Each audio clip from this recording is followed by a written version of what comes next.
Halo guys, welcome back to my YouTube channel Wahyu Taufikur Rahman. Di video kali ini kita mau coba setup tour ya. Jadi ini adalah video setup tour pertama kali gua di channel YouTube ini. Walaupun sebelumnya ada beberapa setup yang gua bangun pakai desktop gitu ya, tapi nggak sempat dibikin video setup tournya gitu ya. Jadi ini adalah video setup tour di penghujung tahun 2024. Let's go, kita bahas satu persatu. Mulai mungkin dari colokan dulu ya. Jadi semua source listrik awalnya dari sini. Ini pakai letter T gini dan ini ada cetekan stekernya ya. Gue juga merekomendasikan buat temen-temen pakai ini gitu ya. Jadi saat PC-nya udah nggak dipakai, matiin ini aja. Dan untuk perlengkapan listrik usahakan pakai yang kualitasnya memang bagus ya. Jadi percuma kalau setup temen-temen PSU-nya udah sangat bagus gitu ya, tapi pakai terminal ataupun steker yang kualitasnya jelek gitu ya. Jadi ini untuk stekernya gue pakai Crisbow. Terus ini ada terminal atau apa ini namanya, terminal gue nyebutnya, itu buat nyambungin ke bawah situ ya. Jadi terminal ini juga gue bikin sendiri, ini udah lama dan usahakan pakai kualitas yang bagus juga. Jadi ini kepalanya pakai Broco, kabelnya pakai Jembo, yang setahu gue itu tuh kualitasnya udah cukup baik lah ya. Oke, dari source listrik itu turun ke bawah, dan tadi gue sempat nunjukin bahwa di bawahnya ini tuh ada beberapa colokan ya. Jadi yang paling kanan tuh itu ada adaptor monitor, terus yang tengah ada speaker sama buat cas fan di belakang dan lampu gitu ya. Sama yang paling kiri itu adaptor buat si ROG lainnya. Jadi seperti yang udah ada di depan kita, ini gua pakai CPU-nya si ROG Ally ya. Jadi di sini full dioperasikan semua setup ini pakai ROG Ally ini. Gua nggak pakai desktop lagi, nggak pakai laptop, dan udah ganti ke si ROG Ally ini sebagai senjata utama buat setup yang ada di sini gitu ya. Nah, jadi mulai dari ROG Ally-nya dulu. ROG Ally ini tuh gue pakai buat segala macam kebutuhan ya. Jadi ini gue pakai buat kerja, buat editing, buat multimedia gitu ya. Terus buat ngegame juga kadang gitu ya. Sesekali gue coba main game di sini dan so far ini sangat memuaskan ya. Jadi kalau dipakai buat kerja, gue itu tuh rata-rata pakai di 10 watt aja sih settingannya. Bahkan ini di 7 watt ya. Dan kalau dilihat ini temperaturnya sangat rendah ya, di 40 derajat, dan gue jarang matiin si ROG Ally ini ya. Jadi biasanya gue matiin kalau gue tidur aja sih. Nah ini untuk di hari ini udah hidup selama 1 hari 6 jam ya. Jadi ini nggak gue matiin. Ini sisa RAM juga masih banyak karena emang udah gue close semua untuk aplikasi-aplikasi. Dan so far sangat memuaskan ROG Ally ini. Jadi kalau misalkan gue mau pakai buat gaming sambil rebahan ya udah gue tinggal cabut dari docking. Tapi kalau misalkan mau buat kerja ya gue colokin ke docking lagi, konekin ke monitor ini gitu ya. Nah di dockingnya sendiri di bagian belakangnya nih, ini gue pakai G-SOX yang RGB docking ya. Ini yang ada portnya 12 gitu ya. Nah jadi di belakang itu ada terhubung buat ke docking G-SOX-nya, ada buat ke DAC speaker ya tuh, yang Tempotec Sonata HD Pro, terus ada kabel DisplayPort untuk ke monitor. Di sebelahnya itu ada kabel Type-C, di mana kabel Type-C-nya itu terhubung ke sini. Jadi kenapa ada kabel Type-C di sini? Gue perlu buat sewaktu-waktu menghubungkan HP gitu ya, buat backup ataupun buat synchronize data. Nah di sebelahnya itu ada buat ke USB hub. USB hub-nya itu nyambung ke sini. Ini adalah USB hub Orico. Ini juga udah lama banget. Gue punya mungkin sekitar 5 tahun yang lalu. Udah USB 3 dan portnya itu tuh ada 4 ya di bagian bawahnya situ. Jadi ini ada 1, terus sampingnya di sini ada 3. Dan ini gue pakai biasanya buat konekin hard disk gitu ya. Jadi kalau misalkan mau pakai hard disk, gue manfaatin si USB hub ini. Oke, lanjut di sebelahnya ini ada charger. Chargernya ROG Ally, bawaan ROG Ally. Dan itu aja yang terhubung ke si dockingnya ya. Sama ada satu lagi adalah dongle mouse ya di sebelah kanan ini. Nah itu juga ada port buat micro SD dan SD card. Untuk docking ini gue udah sempat bahas reviewnya di video sebelumnya ya. Nah untuk monitor lanjut di sini kita pakai monitor Xiaomi G24i ya. Monitor ini juga udah sempat gue bahas dan unboxing di video sebelumnya. Jadi ini kita pakai di 180 Hz Full HD ya. Ini aktif di 180 Hz ya untuk pengaturan refresh rate-nya. Nah, ini di belakang monitor kelihatan ada lampu ya. Jadi lampu di sini tuh adalah lampu TAF LED. Ini bentukannya magnetik gitu, gua tempel di belakang body monitor. Dicas juga pakai micro USB di situ. Dan selain LED, di belakang sini ada juga sebuah fan kecil ya. Nah, untuk fan-nya sendiri di sini gue pakai Acam atau Acome tulisannya. Jadi fan-nya lumayan kecil dan ini berfungsi untuk memberikan sirkulasi udara ke si docking ini ataupun ke monitor, juga ke ROG Ally gitu ya. Jadi untuk suhunya sendiri ya teman-teman bisa lihat di sini ROG Ally di 38 derajat Celcius saat posisi idle ya seperti ini. Tapi kalau misalkan kita pakai buat pekerjaan ataupun pakai editing ataupun game, biasanya range-nya di 50 sampai 55 ataupun tembus di 65 gitu ya kalau misalkan kita naikin watt si ROG Ally-nya di sini. Nah, untuk teman-teman yang pakai ROG Ally sebagai PC gitu ya ataupun mini PC, gue merekomendasikan buat teman-teman bisa setting fan-nya ya di bagian sini. Jadi teman-teman jangan pakai 3 opsi ini, tapi teman-teman bisa set manual modenya ya. Nah, ini gue tunjukin. Ini gue bakal nunjukin settingan fan yang gue pakai ya. Jadi masuk ke performance, terus ini di manual, dan seperti ini dengan fan yang gue pakai. Jadi di suhu 47 derajat dia 40%, tapi saat suhunya naik di 55 derajat dia bakal 75% kinerja fan-nya ya. Terus untuk yang fan kedua juga gue custom, di suhu 55 dia bakal bekerja di 80%. Sehingga ya gue tetap menjaga suhu untuk si ROG Ally ini biar tetap bisa kita pakai standby berlama-lama ya. Sekarang kita mulai perintilannya satu persatu, mulai dari speaker dulu. Ini adalah speaker Tonet Thunder Curbis versi Bluetooth gitu ya. Dan ini adalah speaker kesayangan gue gitu ya. Jadi gue udah nggak tahu kenapa suka banget sama speaker Curbis ini. Nah, untuk speaker ini tuh sebenarnya direkomendasikan untuk teman-teman yang pecinta vokal ya. Tapi kalau yang bass head kayaknya nggak cocok karena ini bassnya tipis banget. Bahkan di settingan yang gue pakai bassnya itu tuh sampai mentok ya.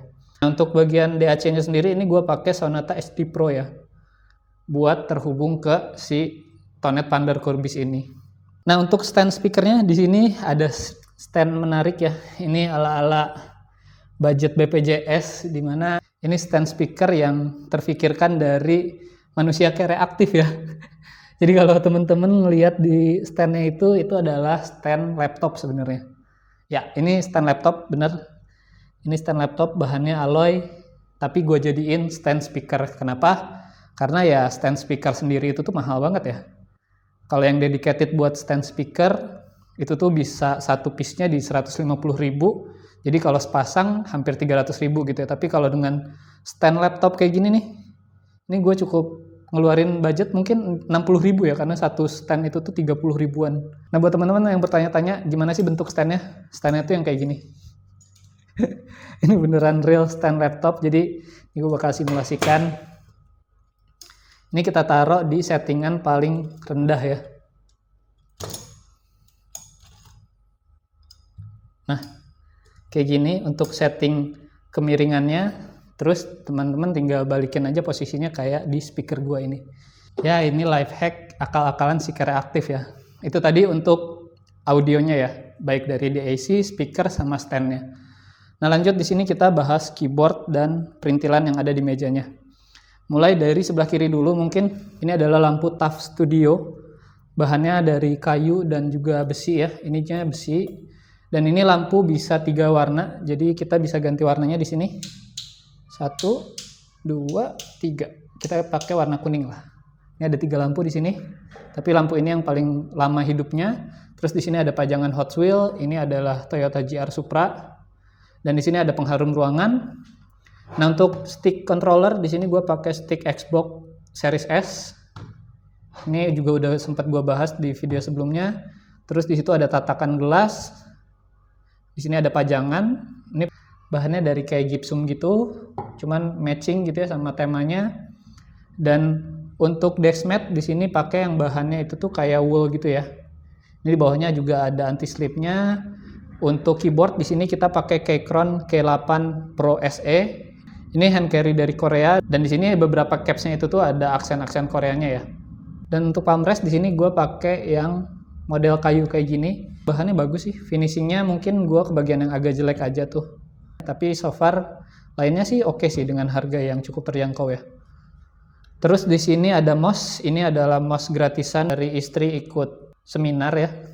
Ini adalah mouse Logitech M187. Kebetulan warnanya matching dan cocok untuk di setup ini. Terus ini ada phone holder. Ini phone holder dari IKEA. Kenapa gue pakai ini ya? Karena serasi aja untuk beberapa tema di sini. Modelan warna kayunya kayak gini, gue suka banget warnanya, natural dan lebih homey ya. Nah lanjut, di sini ada stand tablet. Ini dari Gojodok. Di sini bisa rotate gini ya, bisa adjustable tiltnya dan ketinggiannya juga. Dan untuk tablet di sini kita pakai Advan Tab V8 ya, udah sempat kita bahas juga video reviewnya di video sebelumnya. Di sini ada tatakan kayak di dapur ya, dan memang ini tatakan buat dapur peruntukannya. Ini adalah IKEA apa gue lupa namanya, buat naro-naro perintilan yang sekiranya gue sering pakai gitu ya di setup ini. Ini ada HP Lumix NLG, udah sempat gue bahas juga video reviewnya. Terus ada SSD dari JI, udah sempat gue bahas juga. Ada earphone kalau misalkan kita pakai setup ini di malam-malam biar nggak ganggu tetangga, suara speaker, kita ke headset. Ada TWS kalau misalkan kita perlu buat meeting. Terus di sini ada microfiber, dan ini ada alat pembersih, apa ini? Alat pembersih segala-gala lah. Ada brushnya, terus di bagian atasnya juga ada caps remover, dan ini ada remote kipas ya. Nah selanjutnya di sini ada sandaran tangan yang menurut gue sangat bermanfaat ya. Jadi posisinya akan seperti ini. Jadi saat kita megang mouse ada tatakan sikut kita nih di sini. Ini bahannya juga ada kayak leather-leathernya gini. Lumayan empuk dan ya nggak bikin pegel ya. Jadinya berlama-lama tangan kita bisa nyender di sini gitu. Penahannya sendiri ini pakai model screw gitu ya, kayak bracket-bracket monitor. Dan mungkin tadi kita kelewatan ngebahas dari si meja sama stand monitor ini ya. Nah untuk meja ini custom dari Tokopedia, ini ukurannya di 150 x 70 cm. Meja ini udah kurang lebih 2 tahun menemani dan alhamdulillah cukup awet, nggak ada bending di bagian tengahnya. Karena rangkanya ini tuh ada besi kayak gini, besi siku. Terus untuk rangka kakinya ini adalah meja lipat ya. Jadi teman-teman bisa lihat ini ada baut di sini. Kalau bautnya dicabut, kakinya bisa ngelipat ke bagian tengah kayak gitu. Jadi kalau buat pindahan lumayan nggak makan space gitu ya. Terus untuk stand monitor ini kita pakai beda toko sebenarnya. Mana untuk modelnya cukup lumayan matching ya sama meja gue ini. Nah ini kakinya sendiri ini dari besi. Nah gue merekomendasikan buat teman-teman yang pakai stand monitor kayak gini buat nambahin karet bantalan di bagian kakinya ya, biar nggak goyang-goyang. Oke, seperti itu untuk di bagian mejanya. Kurang lebih penampakannya seperti ini untuk setup yang gue pakai saat ini ya. Jadi di sini temanya nggak terlepas dari 3 warna, putih, hitam, sama warna kayu ini ya. Dan ada aksen yang gue tuh sebenarnya lumayan suka sama warna kuning gitu ya. Tapi kalau kuning semua gue nggak suka, jadi hanya aksen aja. Di sini ada di speaker. Terus kalau kalian dilihat di sini ada lampu LED ROG lainnya. Gue nggak pakai RGB tapi full warna kuning gitu ya. Kita lanjut ke kursi. Ini adalah kursi dari Astute ya. Ini juga udah lumayan lama. Gue pakai sekitar 2 tahunan, so far aman, nyaman, walaupun sekarang udah mulai kerasa kempes ya. Jadi ini pemakaian 2 tahun si busa bagian bawahnya itu kempes. Jadi kadang udah mulai capek, palingan kita tambahin bantal aja di bagian kursinya ini. Dan ya lumayan enak sih untuk kursi budget ya. Terus di bagian bawah di situ ada kursi buat anak-anak ya. Yang sebenarnya fungsinya itu tuh buat tatakan kaki. Jadi udah beralih fungsi dia jadi tatakan kaki. Jadi kaki kita nggak pegel, ada buat senderan ke kursi kecil itu ya. Nah, di bagian bawahnya di sini ada tong sampah kecil buat di mobil. Tapi ya nggak apa-apa kita taruh sini, dan ini juga ada aksesoris mobil sebenarnya buat jok mobil, tapi gue gantungin di sini. Ini fungsinya buat kita gantungin plastik belanjaan kita, biasanya snack dan lain sebagainya. Gue gantungin di situ ya. Lanjut di bagian samping-sampingnya nih. Ini ada digital photo frame dari TAF Home. Ini digital foto yang dia basicnya Android, jadi bisa ganti-ganti foto dan ada internal memorinya ya. Jadi kita bisa transfer fotonya melalui WiFi. Dan ini selain bisa foto, bisa video juga ya. Jadi kita bisa naruh foto, video, berbagai macam, kita taruh sini. Dan ini internalnya kalau nggak salah di 16 GB atau 8 GB gitu. Lumayan bisa banyak naruh foto di situ. Lanjut di sini ada lampu hiasan dari IKEA. Di bagian bawahnya ini ada tisu, ada parfum yang sering gue pakai. Nah terus ini ada lemari dari IKEA juga. Tapi gue juga lupa serinya seri apa. Ini bahannya dari besi campur kaca ya. Di sini ada 3 susun. Dimana skatnya itu tuh pakai kaca juga ya, jadi transparan. Nah ini kita taruh beberapa barang yang ya sekalian kita pajang, sekalian kita sering pakai gitu ya. Di sini ada kamera Insta360 One RS, terus ada tripodnya, ada mic yang sekarang kita lagi pakai, Takara Intro X3, ada flash kamera, trigger kamera, terus di bagian bawah di sini ada buku-buku yang sebenarnya jarang gue baca ya, tapi biasanya istri sering baca gitu ya buku-buku ini. Terus di bagian bawahnya juga ini buku dan ada beberapa boneka punya istri gue ya. Oke, ini untuk lemari di bagian sini. Lanjut di sebelah sini sebenarnya ini ada rak juga gitu ya. Jadi rak ini dari IKEA juga. Nah kalau di rak ini tuh kita naruh bagian atas ini taruh buku juga. Di bagian tengahnya ini ada rak organizer ya. Tapi kalau kalian aware ini adalah rak buat sendok sebenarnya. Ini dari IKEA harganya sekitar 14.000. Tapi ini gue pakai buat naruh beberapa barang yang sekiranya sering gue pakai juga gitu ya. Di sini ada adaptor, ada jam, flash, pembersih kamera dan lain sebagainya. Gue taruh di sini biar lebih rapi aja. Terus di bagian bawahnya ini ada wadah kamera ya. Ini dry box tapi bukan dry box asli ya. Ini dry box model yang kayak gini. Ini ada kamera yang gue pakai sekarang, Lumix 3X9 sama lensanya ini yang 20 mm f1.7 ya. Di belakangnya ada tas yang sering gue pakai juga buat bawa kamera ataupun bawa si ROG lainnya keluar gitu ya. Jadi gue pakai tas itu. Di bagian bawahnya ini ada beberapa kotak yang belum sempat gue rapihin. Terus ini juga ada tas kamera isinya drone DJI Mini 3. Dan di bagian bawah ini ada laptop yang sebelumnya kita pakai buat di setup kita ya. Tapi ini udah jadi kita taruh di sini. Dan di sini ada kotak organizer juga buat kita naruh perintilan kabel-kabel yang berserakan gitu ya. Oke, itu tadi untuk beberapa barang yang ada di setup gua gitu ya. Sama mungkin yang terakhir gue bakal memperlihatkan kenapa cahayanya itu cerah gitu ya. Jadi ini kalau kita matiin jadi gelap seperti ini. Dan di sini ada lampu studio dari Inbex ya. Ini lampu yang sebenarnya gue beli buat self studio foto. Tapi self studio fotonya nggak begitu berjalan lancar. Jadi kita pakai aja buat syuting-syuting video di studio ini ya. Oke, mungkin itu tadi untuk pembahasan setup yang ada di rumah gua. Nah, kalau dilihat ya setup ini lumayan rapi, kabel manajemennya bisa mungkin gua sumput-sumputin walaupun ya kalau kita ngelihat ke belakang berantakan juga sih. Karena beberapa kabel di situ kita beredit juga bersamaan gitu ya.